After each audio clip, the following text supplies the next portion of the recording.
दिल्ली का लाड्डू সরকার বিজেপি সরকার। দিল্লি কা লাড্ডু দাদু দম ফুরিয়ে গেছে। 1 জুন থেকে 3000 টাকা দম ফুরিয়ে গেল। ভোটের পরে 2টো করে ফ্রি সিলিন্ডার দম ফুরিয়ে গেল। 400 টাকা 450 টাকা করে সিলিন্ডার দম ফুরিয়ে গেল। কি হাসি পাচ্ছে গো দাদু, খুব হাসি পাচ্ছে। কংগ্রেস চোর ছিল, আমাদের চুরি করে দিয়েছিল। সিপিএম চোর ছিল, আমাদের চুরি করেই তারা দিয়েছিল আমাদেরকে। তৃণমূল তো চোরই ছিল, গরু চোর, কয়লা চোর, এই চোর ওই চোর, তেল চোর, চোরের উপর চোর। আমাদের চুরি করে আমাদের দিয়েছিল। তোমরা তো চোর নয়, তাহলে 3 মাস টাইম নিচ্ছ কেন? তোমরা তো চোর নয়, তোমাদের চামচেরা বলছে আমাদের নিয়ে আমাদের দেবে সরকার। সরকার তো আর বাড়ি থেকে দেবে না, তাই না দাদু? সেটা তোমাদের চামচেরা বলছে গো দাদু, আমরা বলছি না, আমরা বলছি না। তোমাকে যে এনেছে মশলা মুড়ি খাইয়ে খাইয়ে আর মাছ ভাত খাইয়ে খাইয়ে, ভোটের পরে মাছ ভাত উঠে গেল, মশলা মুড়ি উঠে গেল, তাই না? দিল্লি কা লাড্ডু দাদু। যাদবপুরে বন্যা হয়েছে, সাঁতার কাটবে আসো। দিল্লি কা লাড্ডু দাদু আসো, সাঁতার কাটবে যাদবপুরে। সাঁতার কাটার জন্য পুকুর করে রেখেছি, চলে আসো। টাটা বন্ধুরা। অন্নপূর্ণা ভান্ডারে 12 পাতা ফর্ম দেখে সবাইয়ের মাথায় হাত। সরকারের টাকা নেওয়া কি এতটাই সহজ? আগে লক্ষ্মীর ভান্ডার যারা পেয়েছে, বাংলাদেশের মানুষরাও পেয়েছে, যাদের গাড়ি বাড়ি টাকা পয়সা জায়গা সম্পত্তি আছে তাদেরকেও পেয়েছে। তাই এই সরকার যে নিয়ম করেছে ঠিকই করেছে, শুধু গরিবদের জন্য। যাদের কিছু নেই তারাই পাবে, যাদের সবকিছু আছে, সরকারকে ট্যাক্স দিচ্ছে, গাড়ি আছে বাড়ি আছে জায়গা আছে, তাদেরকে কেন দেবে? তাই সরকার 12 পাতা ফর্ম যে করেছে, যারা গরিব যাদের কিছু নেই শুধু তারাই পাবে। আমি তো একমত। আমি আগেও লক্ষ্মীর ভান্ডার নেইনি, এখনো অন্নপূর্ণা ভান্ডার নেব না। তাই বলবো যে সরকারকে আমরা যে এনেছি একদম ঠিক কাজ করেছি। কারণ যারা বড়লোক এতদিন তাদেরকে বড়লোক করেই যাচ্ছিল তৃণমূলেরা, আর যারা গরিব তাদের দিকে তাকায় দনি ঘুরে। তাই বলবো সরকার, এই সরকার শুধু গরিবদের জন্য আছে, গরিবদেরকেই অন্নপূর্ণা ভান্ডার দেবে।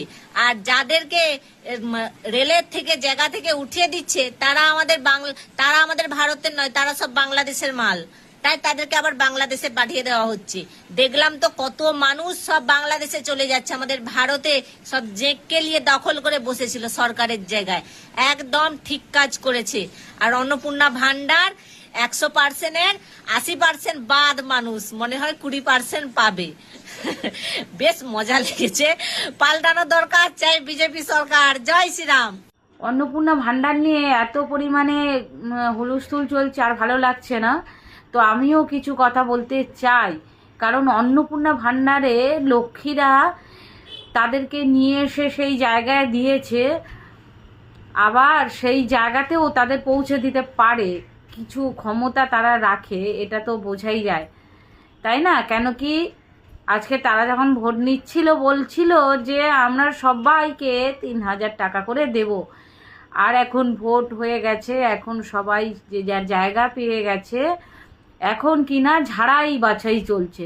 ঝাড়াই বাছাই চলছে মানে আমি নেব অন্নপূর্ণা ভান্ডার, আর আমার মানে পরিবারের ডিটেলস, তাদের ব্যাংক ডিটেলস কেন দিতে হবে? তারা কি করে, কত টাকা ইনকাম করে, ঠিক আছে, টাকা বেশি ইনকাম করে দেখলে তাদেরকে দেবে না, সেটা মানছি, কিন্তু তাদের ব্যাংক ডিটেলস মানে আমার পুরো পরিবারে কেউ যদি মানে অ্যাডাল্ট থাকে তাদের সবার ডিটেলস ব্যাংকের দিতে হবে। কেন? তাদের ব্যাংকের বইও নেই, হতে পারে, তাহলে তাদেরও ব্যাংকের ডিটেলস দিতে হবে। এইসব চলছে। আর তার মধ্যে আমার মানে পুরো ডেটা এখান থেকে কালেকশন করে নেওয়া হচ্ছে। এটা কিন্তু মানে অনেক কিছু ভাববার বিষয় আছে। শুধু আমি অন্নপূর্ণা ভান্ডার নিতে গিয়ে যে আমার সমস্ত জিনিসপত্র তাদের কাছে শেয়ার করে দিচ্ছি, সমস্ত ডকুমেন্ট যা আছে সমস্ত কিছু তাদের কাছে শেয়ার করে দিচ্ছি, তারা টোটালি ওখান থেকে সার্চ করলে সব দেখতে পাবে। তারপরে আমরা সেটাই করছি, আর মানে চাইছি কিন্তু তারপরে নেওয়ার পরে কি এই ডিটেলস দেওয়ার পরে কি আসলেও সত্যি কিনা পাবো কিনা আমারও একটু ডাউট হয়। তবুও আমরা চাই যে দিয়ে দেখি পাওয়া যায় কিনা, কিন্তু অ্যাকচুয়ালি ডেটাগুলো না পেলেও তাদের কাছে ডেটাগুলো থাকবে, পেলেও ডেটাগুলো থাকবে। এটা একটা ভয়ের বিষয়। আর যে সবাই সরকারি চাকরি করছে বলে বড় লোক, আবার সবাই যে ইনকাম ট্যাক্স দিচ্ছে বলে বড় লোক, সবাই যে তিন কামরা ঘর আছে বলে সবাই যে বড় লোক, এটা ভাববার কোনো মানে ভাববার কোনো দরকার নেই।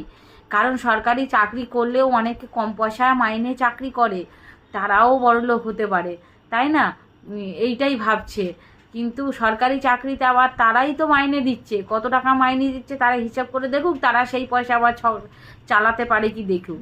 যাই হোক, আমাদের সরকারি চাকরি করে না, তবুও আমি তাদের হয়ে বলছি। তারপরে শিক্ষিত কি অশিক্ষিত সেটাও তাদেরকে দিতে হবে।